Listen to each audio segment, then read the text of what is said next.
Dalawang klase ng detailing. Ano ito?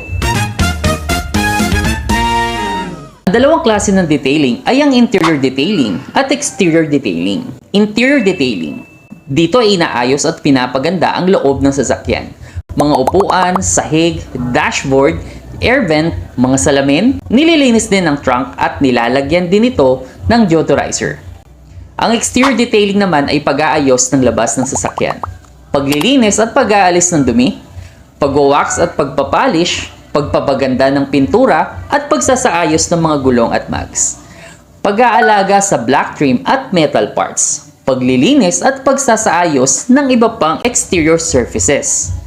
Ang regular na interior at exterior detailing ay hindi lamang sa itsura ng sasakyan, kundi pati na rin sa kaginawaan ng mga sakay nito. Proteksyon laban sa mga elementong pabago-bago ng panahon at pangmatagalang pangangalaga sa halaga ng ating mga sasakyan.